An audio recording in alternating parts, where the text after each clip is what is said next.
¿Existen límites del conocimiento? Capítulo 7 del libro La filosofía de la libertad de Rudolf Steiner. Hemos constatado que los elementos para la explicación de la realidad deben tomarse de las dos esferas, la de la percepción y la del pensamiento. Como ya hemos visto, es debido a nuestro organismo que la realidad completa y total, incluso nuestro propio sujeto, aparezca al principio como dualidad. El conocimiento disuelve esta dualidad, reuniendo en la totalidad del objeto los dos elementos de la realidad, esto es, la percepción y el concepto elaborado por el pensar.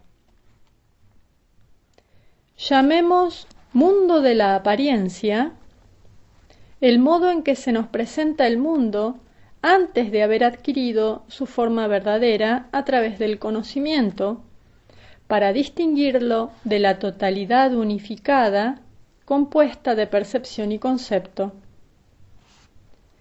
Podremos decir entonces que el mundo nos es dado como dualidad, dualista, y que el conocimiento lo transforma en unidad, monista.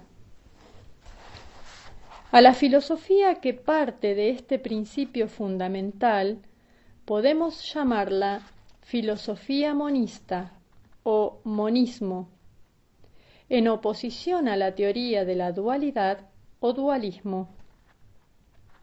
Este último supone la existencia no de dos partes de la realidad unificada separadas solamente por nuestro organismo, sino de dos mundos completamente distintos, y busca en uno los principios que deben explicar el otro. El dualismo se basa en una concepción errónea de lo que llamamos conocimiento. Divide la totalidad de la existencia en dos regiones, cada una de las cuales tiene sus leyes propias, y las deja frente a frente sin la menor compenetración. De un dualismo de esta especie procede la distinción entre objeto de percepción y cosa en sí, introducida por Kant en la filosofía, la que hasta el presente no ha podido ser revocada. Conforme a nuestra exposición, el hecho de que un objeto particular se nos presente únicamente como percepción se debe a la naturaleza de nuestra organización espiritual. El pensar disuelve esta singularidad, asignando a cada percepción el lugar que le corresponde en la totalidad del mundo. En tanto que determinamos como percepciones las partes separadas del cosmos, obedecemos a una ley de nuestra subjetividad. Pero si consideramos la suma de todas las percepciones como una parte y colocamos frente a esta una segunda parte formada por las cosas en sí, filosofamos en el vacío. En ese caso tenemos que ver como un mero juego conceptual.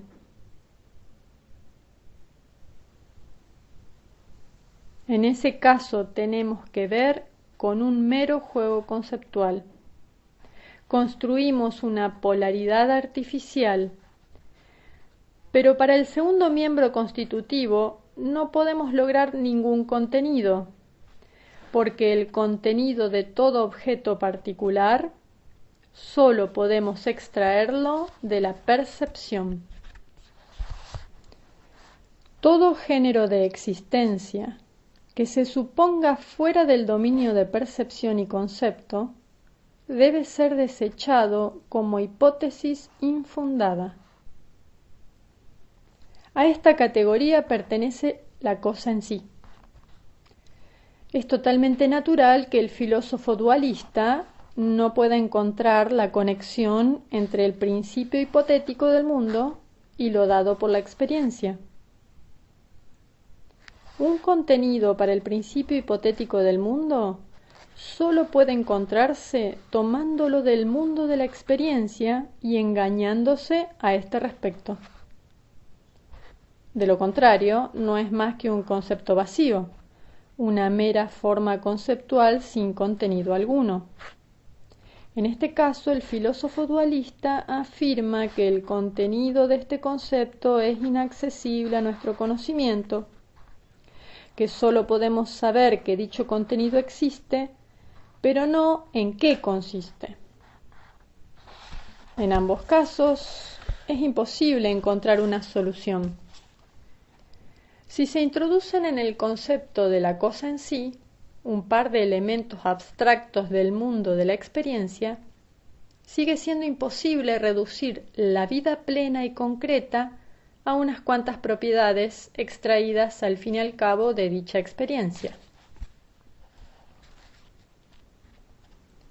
Dubois-Reymond opina que los átomos imperceptibles de la materia, por su posición y movimiento, generan sensación y sentimiento, y acaba deduciendo que nunca encontraremos una explicación satisfactoria de cómo materia y movimiento producen sensación y sentimiento, puesto que es y será siempre absolutamente incomprensible que a un grupo de átomos de carbono, hidrógeno y nitrógeno no les sea indiferente cómo están colocados y se muevan, cómo estaban colocados y se movían, y cómo estarán colocados y se moverán. No es posible comprender que de su colaboración pueda resultar la conciencia. Esta deducción caracteriza plenamente a ese enfoque mental. Abstrae la posición y el movimiento del vasto mundo de las percepciones para transferirlos al mundo imaginario de los átomos. Y luego le causa extrañeza que de este principio extraído del mundo de la percepción y elaborado por ella misma, no pueda desplegarse la vida concreta.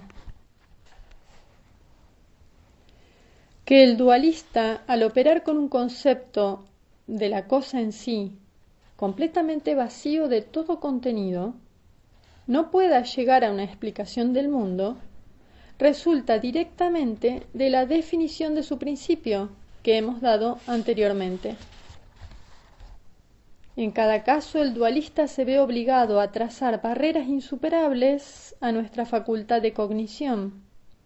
El adepto al monismo sabe que todo lo que necesita para la explicación de cualquier fenómeno del mundo debe encontrarse en el dominio de este último. Lo que le impide encontrarlo puede ser sólo limitaciones fortuitas en el tiempo o en el espacio, o defectos de su organismo, pero no del organismo humano en general, sino sólo del suyo individual. Del concepto de conocimiento, tal como lo hemos definido, se deduce que nada nos autoriza a afirmar que existan límites para el conocimiento. El conocer no es asunto del universo en general, sino del hombre en particular, que éste debe solucionar consigo mismo. Los objetos no exigen ninguna explicación, existen y operan entre sí según las leyes que podemos descubrir con el pensar. Existen y forman con estas leyes una unidad indisoluble.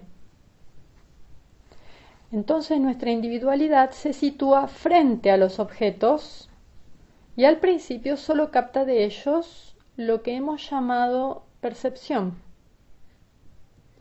Pero en el interior de esta nuestra individualidad, en nuestro yo, se encuentra la facultad capaz de encontrar la otra parte de la realidad. Y sólo después de haber reunido el yo, también para sí mismo, ambos elementos de la realidad, que en el mundo están unidos de un modo indisoluble, se encuentra satisfecha nuestra sed de conocimiento. El yo vuelve a encontrarse en la realidad. Las condiciones previas para que surja el conocimiento existen para el yo y por el yo. Este se plantea a sí mismo las preguntas referentes al conocimiento, tomándolas del pensar, que es en sí mismo completamente claro y transparente. Cuando nos hacemos preguntas que no podemos responder, es debido a que el contenido de la pregunta no es claro y distinto en todas sus partes. No es el mundo, sino nosotros mismos quienes nos hacemos las preguntas.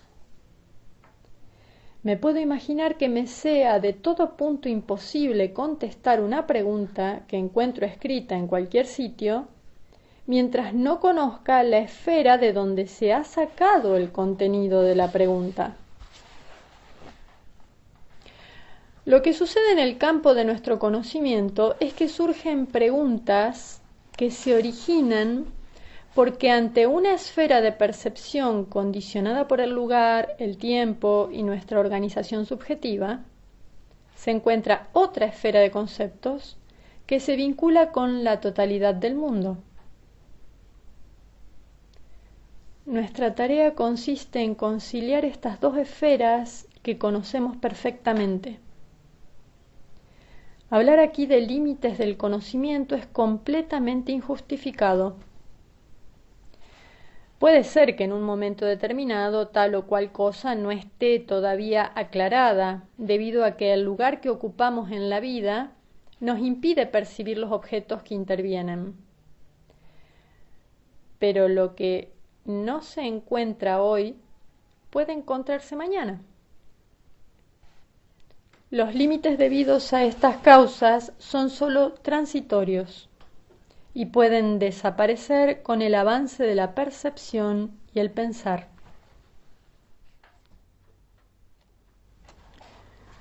El dualismo comete el error de transferir a entidades puramente inventadas, fuera del dominio de la percepción, la polaridad entre objeto y sujeto, que sólo tiene sentido dentro de ese dominio. Pero puesto que los objetos que se encuentran separados dentro del horizonte de la percepción sólo están separados, mientras que el que percibe se abstiene del pensar, que disuelve toda separación y revela su carácter puramente subjetivo, resulta que el dualista atribuye determinaciones a entidades situadas detrás de las percepciones, determinaciones que para estas últimas no tienen valor absoluto, sino relativo. Con ello, divide los dos factores que entran en consideración para el proceso del conocimiento, esto es, percepción y concepto, en 4. 1. El objeto en sí. 2. La percepción que el sujeto tiene del objeto. 3. El sujeto. 4. El concepto que relaciona la percepción con el objeto en sí. La relación entre objeto y sujeto es real.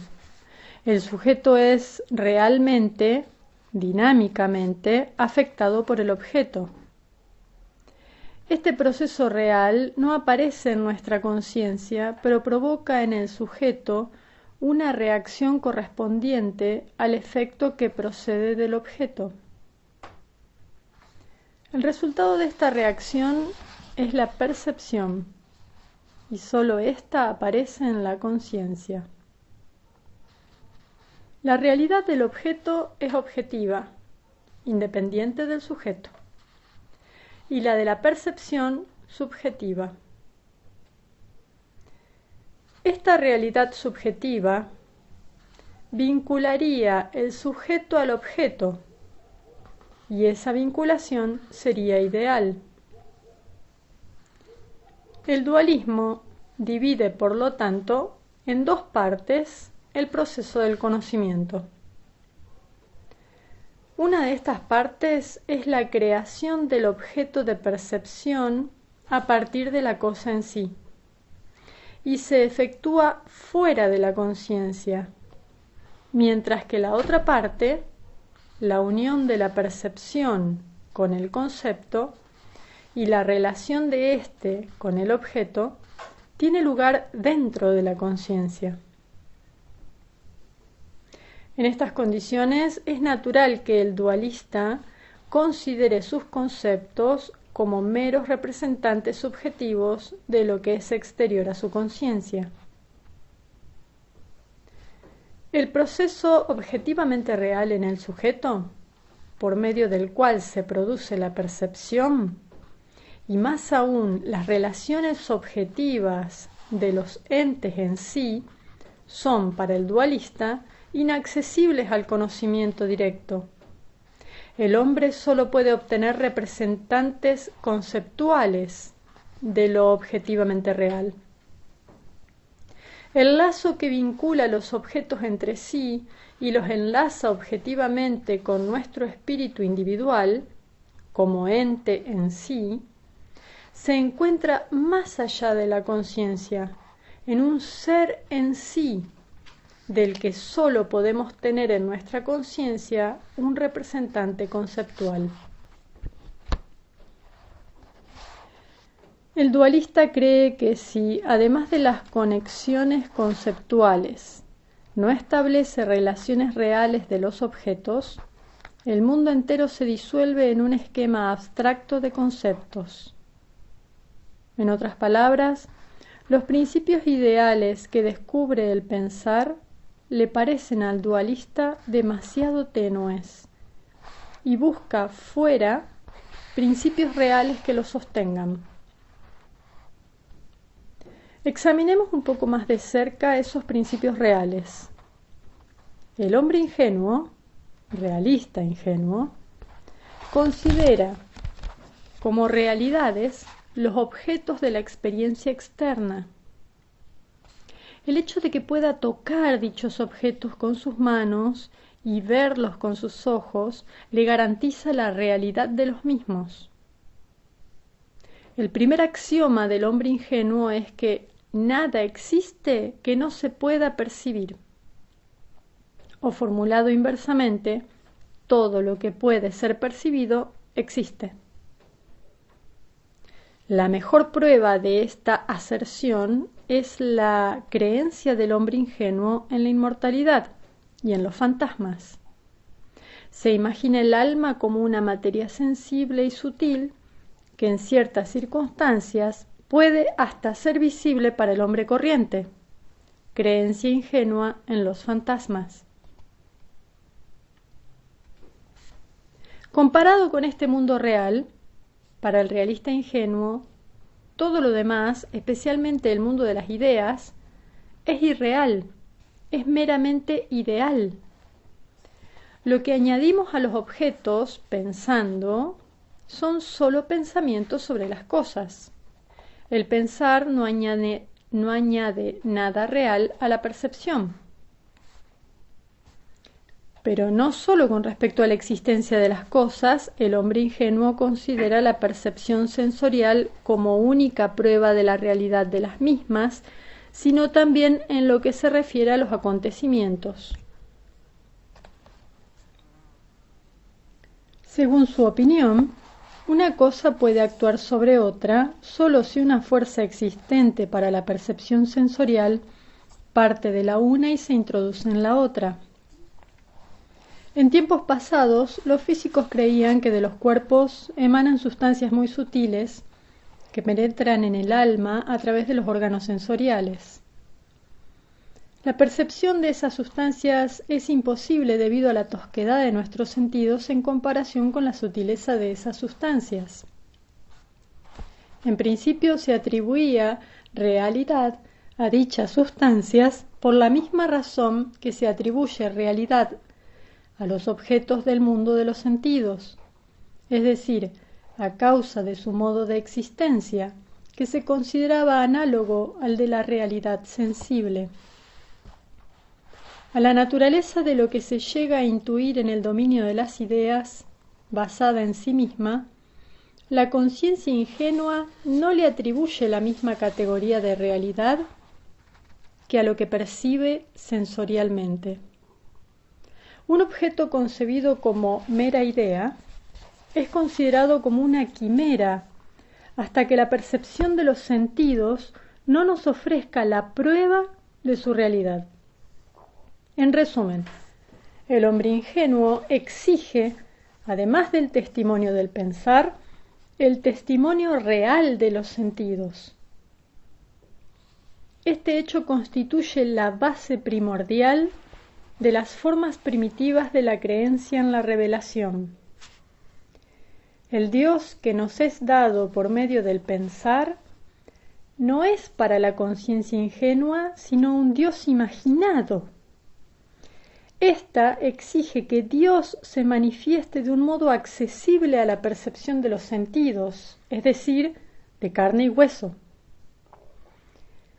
El testimonio del pensar es de poco o ningún valor y su deidad debe ser atestiguada por hechos, como por ejemplo la transformación del agua en vino. También el conocimiento es concebido por el hombre ingenuo como un proceso análogo a los procesos sensoriales. Los objetos producen una impresión en el alma o emiten imágenes que penetran a través de los sentidos. El hombre ingenuo considera como real lo que puede percibir con los sentidos, y aquello que no puede percibir, Dios, el alma, el conocimiento, se lo representa como semejante a lo que percibe. Para el realismo ingenuo, la ciencia consiste solo en una descripción exacta del contenido de la percepción. Los conceptos son simples medios para lograr el fin. Existen para suministrar copias idéicas de las percepciones, pero no tienen nada que ver con los objetos en sí mismos. Para el realista ingenuo, son reales solo los tulipanes que se ven o pueden ser vistos, mientras que la idea tulipán es una abstracción, una imagen mental irreal, que el alma elabora reuniendo las características comunes a todos los tulipanes. Al realista ingenuo, con su principio fundamental de la realidad de todo lo percibido, lo contradice la experiencia, que nos enseña que el contenido de las percepciones es de carácter transitorio. El tulipán que estoy viendo es real hoy. Dentro de un año habrá desaparecido en la nada. Lo que persiste es la especie tulipán. Y sin embargo, para el realista ingenuo, esta especie no es ninguna realidad, sino solo una idea. Con lo cual se da la situación paradójica de que esta teoría ve sus realidades nacer y desaparecer, mientras que lo que persiste es lo que ella considera como irreal. Por consiguiente, el realismo ingenuo se ve obligado a reconocer, además de las percepciones, la existencia de algo ideal. Debe dar cabida en sus conceptos a entidades que no puede percibir con los sentidos, y se reconcilia consigo mismo imaginándose que la forma de existencia de esas entidades es análoga a la de los objetos sensibles. A esta categoría de realidades hipotéticas pertenecen las fuerzas invisibles, por medio de las cuales los objetos percibidos por los sentidos ejercen entre sí una acción mutua. Otra de estas realidades es la herencia que continúa obrando más allá del individuo y que es la razón por la cual un individuo engendra otro semejante a sí mismo, manteniéndose de este modo la especie.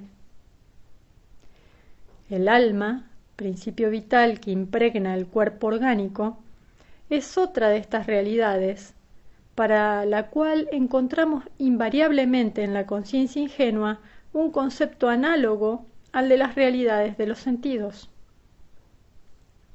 Y por último, el ser divino del hombre ingenuo pertenece igualmente a esa categoría. Este ser divino es concebido en su actividad en una forma que corresponde exactamente al modo de obrar humano que podemos percibir, esto es, antropomórfico.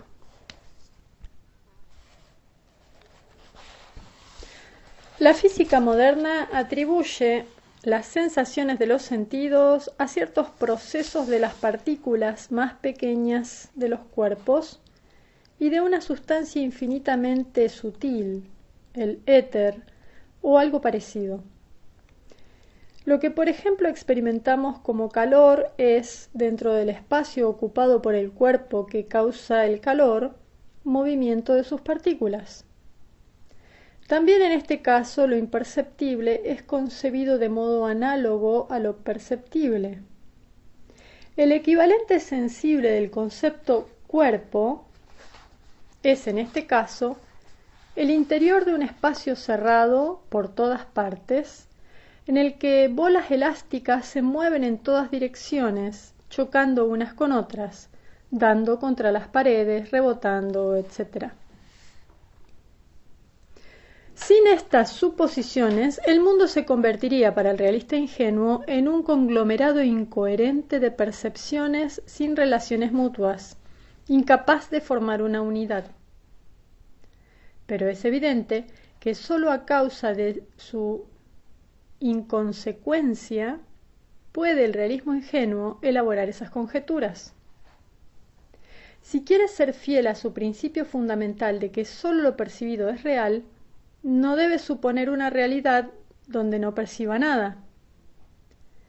Las fuerzas imperceptibles que actúan desde los objetos perceptibles son, al fin y al cabo, hipótesis infundadas desde el punto de vista del realismo ingenuo. Y puesto que no conoce otras realidades, atribuye a sus fuerzas hipotéticas un contenido perceptual. Es decir, que aplica una forma de existencia, la existencia de la percepción, a un dominio en el cual carece del único medio que le permite afirmar algo acerca de dicha forma de existencia, esto es la percepción sensorial.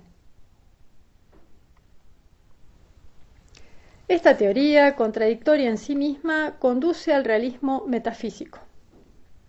Este construye, al lado de la realidad perceptible, otra imperceptible que considera análoga a la primera. El realismo metafísico es, por consiguiente, dualista.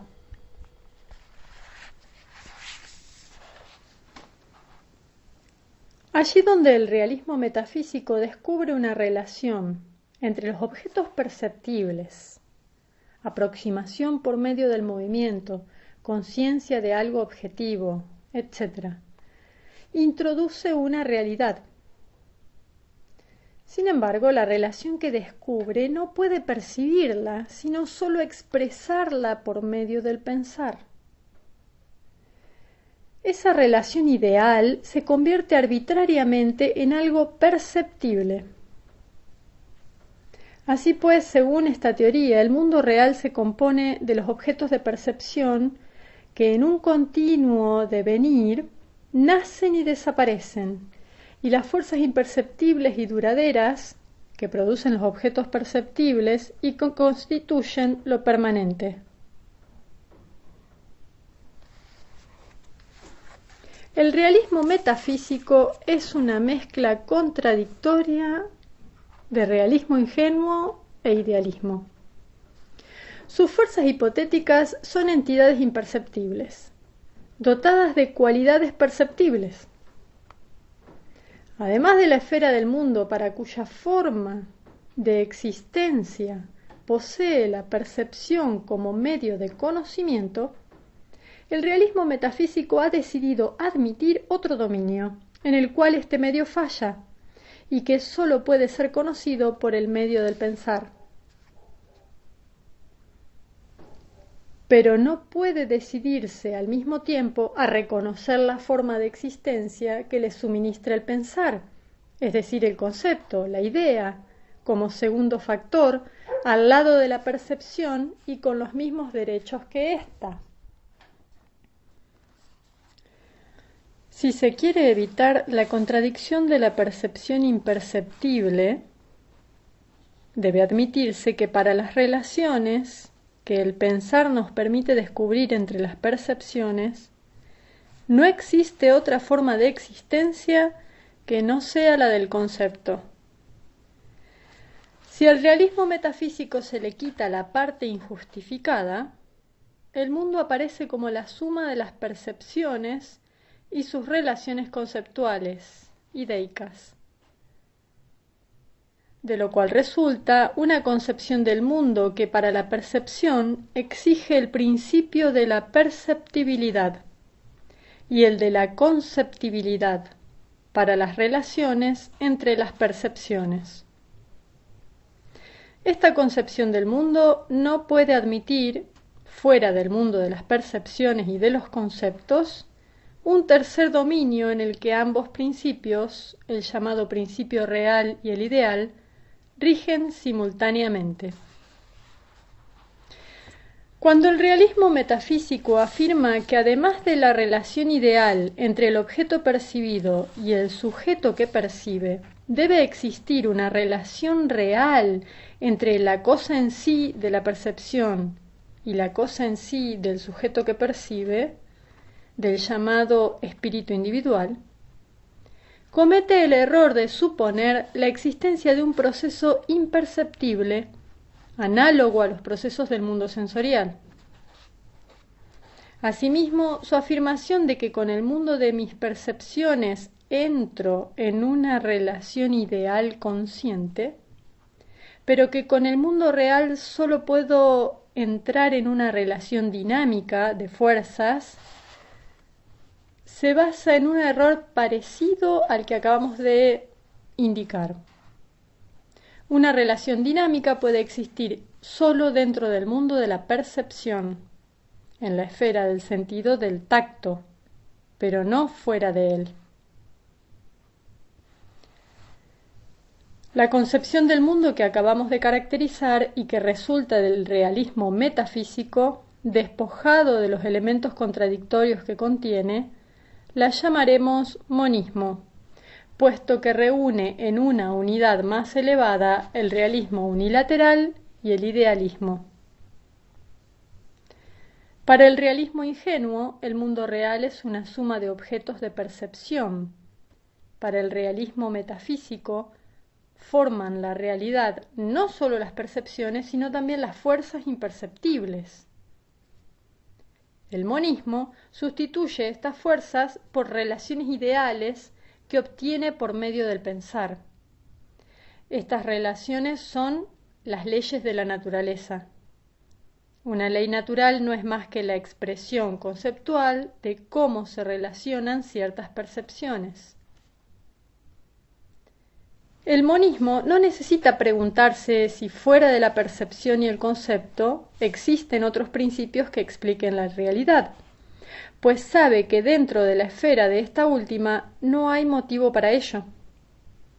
Considera el mundo de la percepción tal como es percibido como media realidad. La realidad plena la encuentra en la reunión de dicho mundo con el mundo de los conceptos.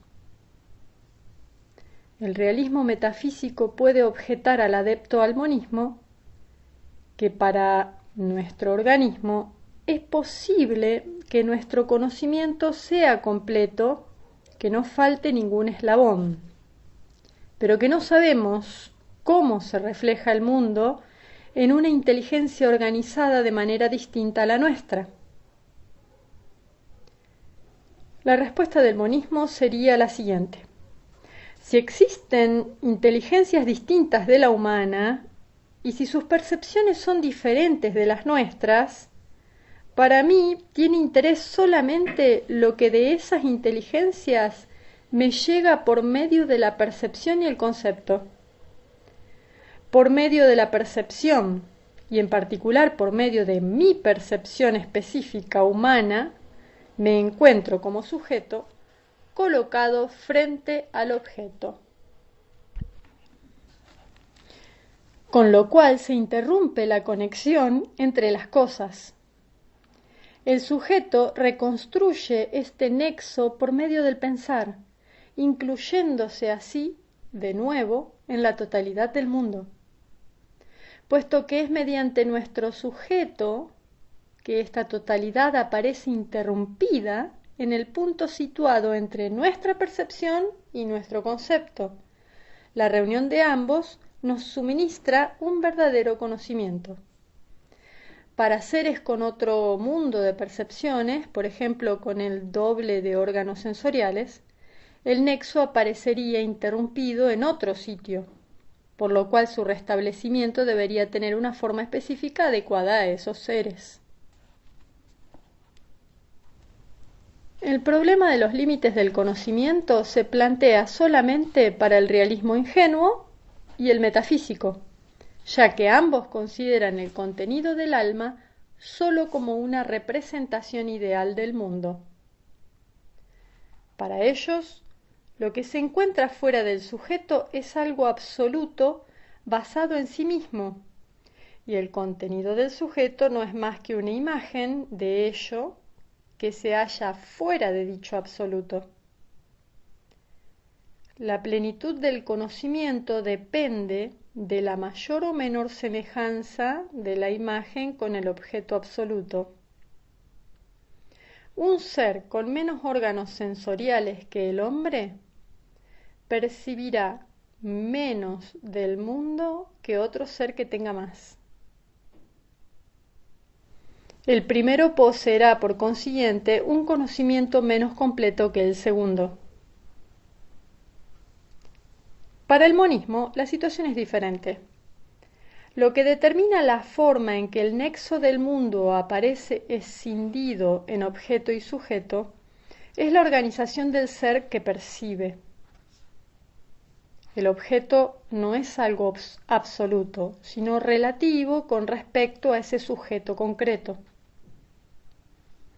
Por consiguiente, el contraste puede ser conciliado solo de un modo bien específico, característico del sujeto humano. Tan pronto como el yo, que en la percepción se encuentra separado del mundo, vuelve a incluirse en el nexo de las cosas por medio de la observación pensante, cesa el preguntar, ya que éste es una consecuencia de la separación. Un ser constituido de manera distinta poseería un conocimiento distinto. Nuestro conocimiento es suficiente para contestar las preguntas que plantea nuestro propio ser. El realismo metafísico debe preguntarse: ¿qué es lo que hace que lo dado nos venga dado como percepción? ¿Qué es lo que afecta al sujeto? Para el monismo, la percepción está determinada por el sujeto, pero éste posee al mismo tiempo en el pensar el medio para hacer que desaparezca esta determinación provocada por él mismo. El realismo metafísico se encuentra ante otra dificultad al querer explicar la semejanza entre las imágenes del mundo que tienen los distintos individuos humanos. Debe preguntarse: ¿cómo es que la imagen del mundo que construyo valiéndome de mi percepción determinada subjetivamente y de mis conceptos equivale a la que construye otro individuo humano partiendo de los mismos factores subjetivos? ¿Cómo es posible que a partir de mi imagen subjetiva del mundo puedo inferir la de otra persona? Para el realista metafísico, la similitud entre las diversas imágenes subjetivas del mundo se debe al hecho de que, en la práctica, los hombres se encuentran unos con otros. De la semejanza entre estas concepciones infiere la igualdad de los espíritus individuales que forman la base de los sujetos humanos particulares que perciben, es decir, la paridad de los yo en sí que se encuentran detrás de los distintos sujetos.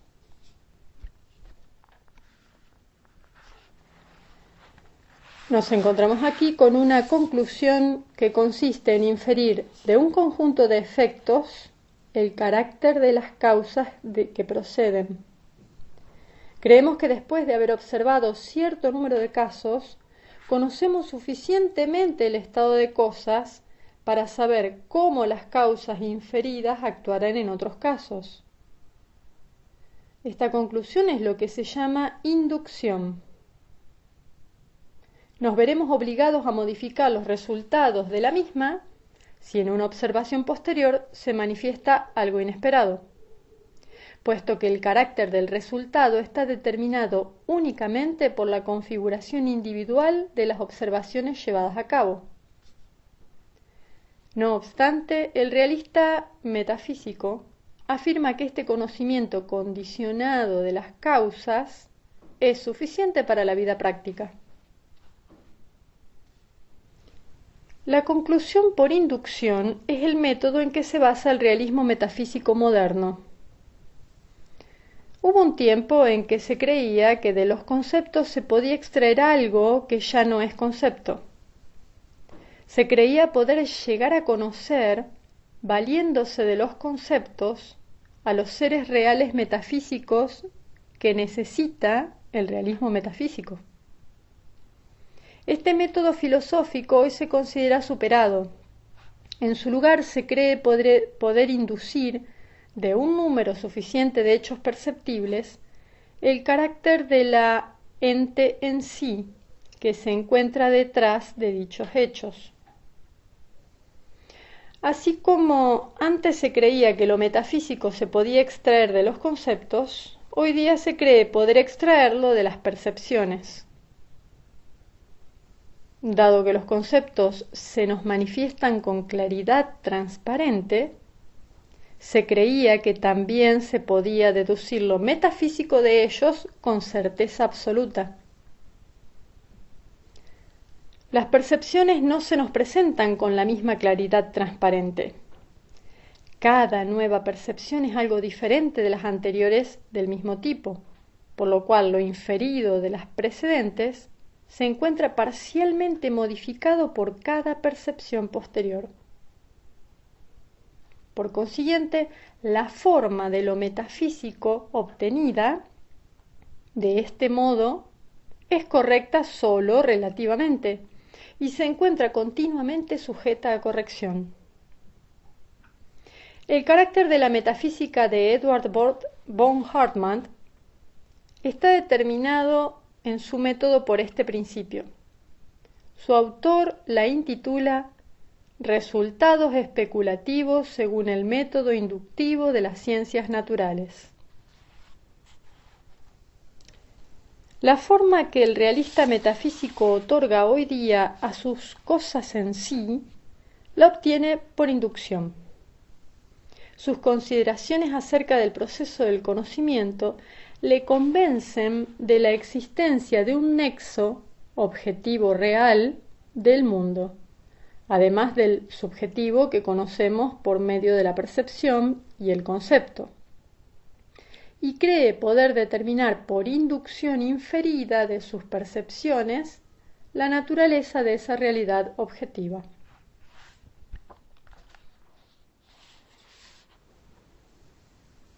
Suplemento para la nueva edición de 1918.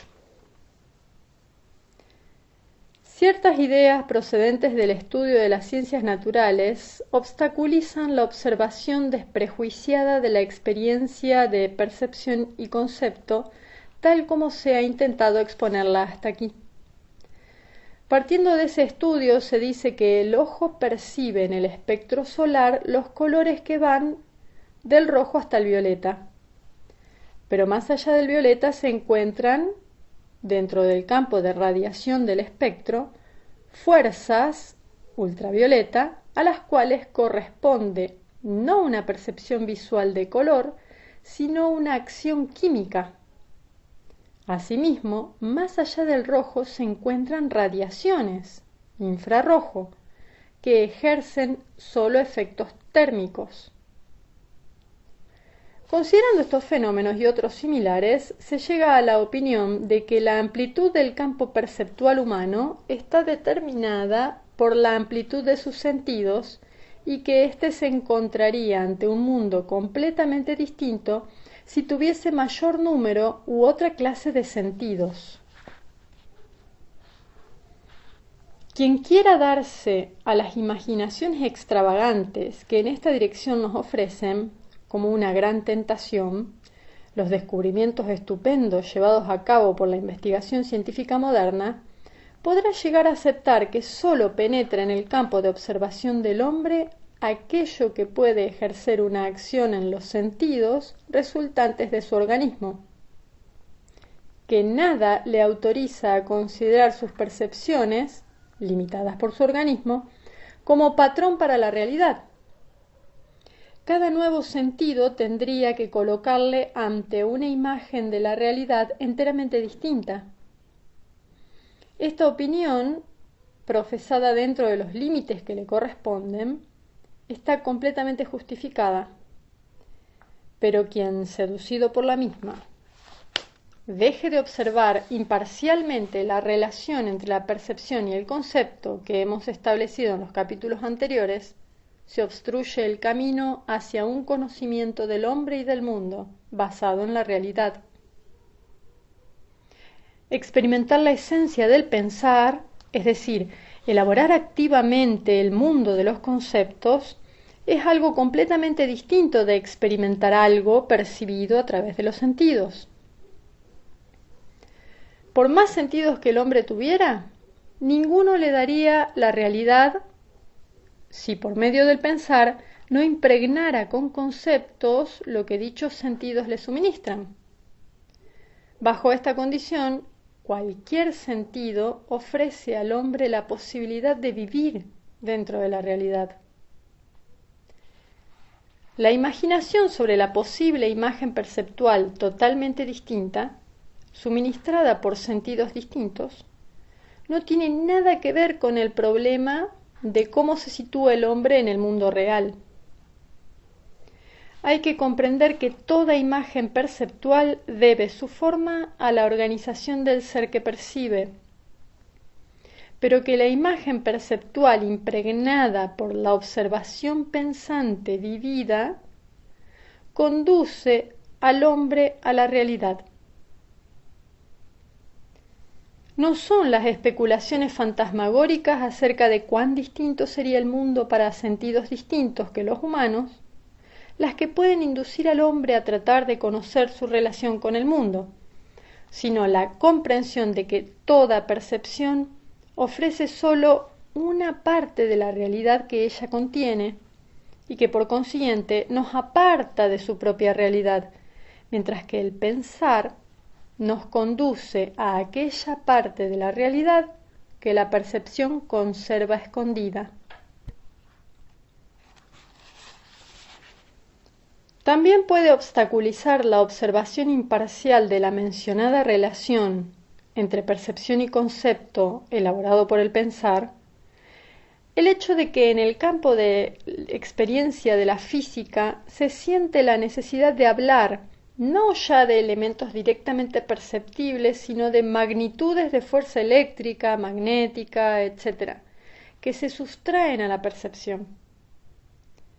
Puede parecer que los elementos de la realidad de que habla la física no tuvieran nada que ver ni con lo perceptible ni con el concepto elaborado por el pensar activo.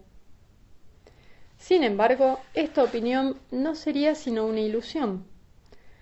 Ante todo, es importante saber que todos los elementos con que opera la física siempre que no se trate de hipótesis erróneas que debieran descartarse, han sido obtenidos por medio de la percepción y el concepto.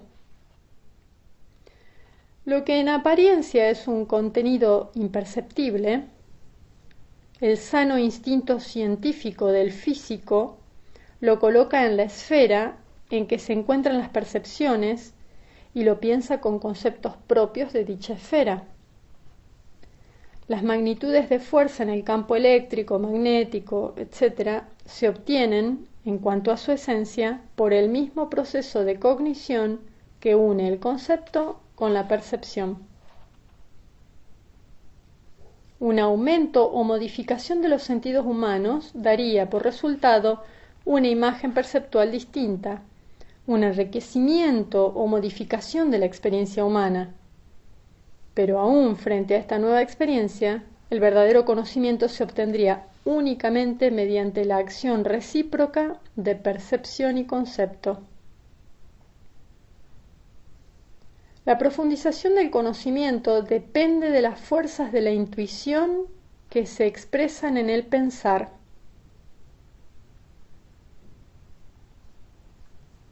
Esta intuición puede, en la experiencia que se desenvuelve en el pensar, penetrar más o menos profundamente en la realidad.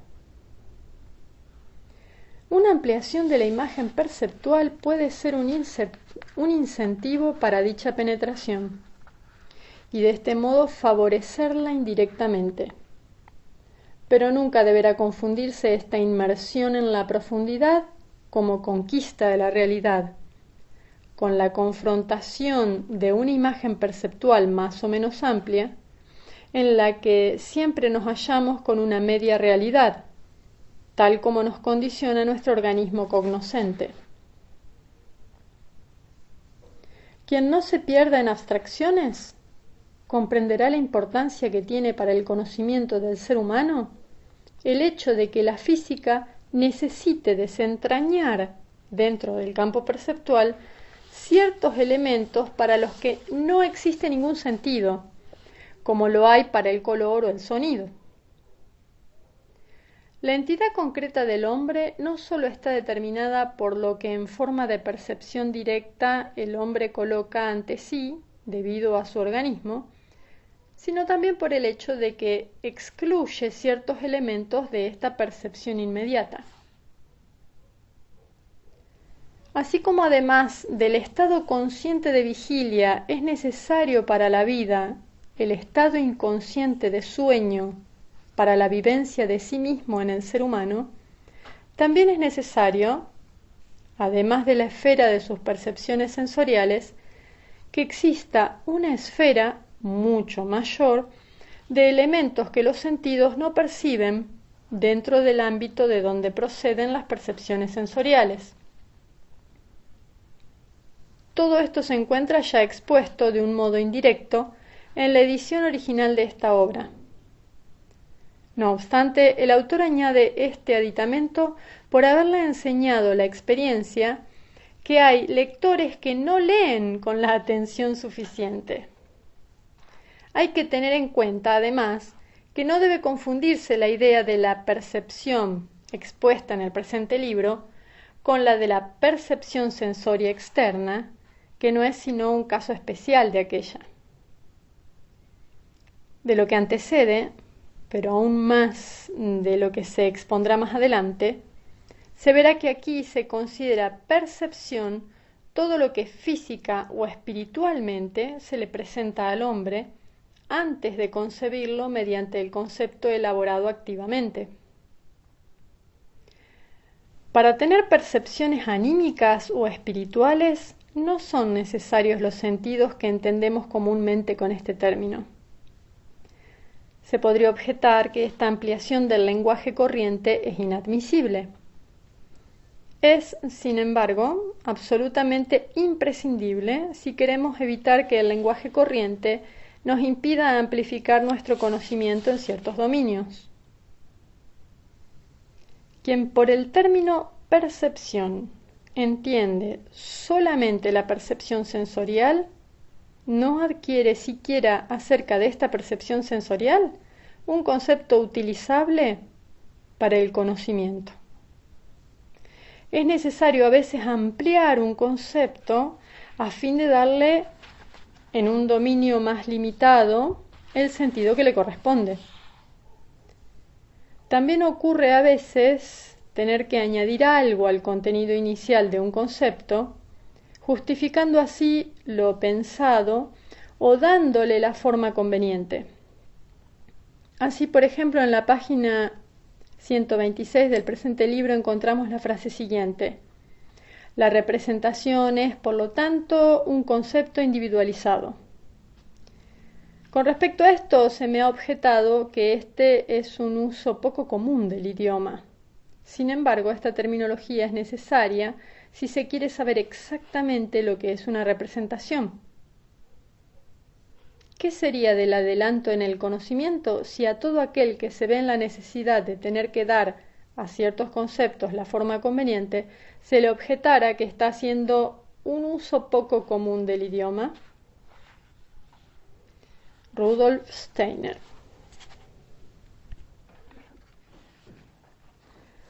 Nota del capítulo 7 sobre Émile Dubois-Reymond, 1818 a 1896. Fue un fisiólogo alemán, conocido por sus investigaciones acerca de la electricidad animal, la fisiología de los músculos y los nervios y los procesos metabólicos, y su famoso Ignorabimus. Para más datos, ver en Rudolf Steiner Los enigmas de la filosofía, página 319.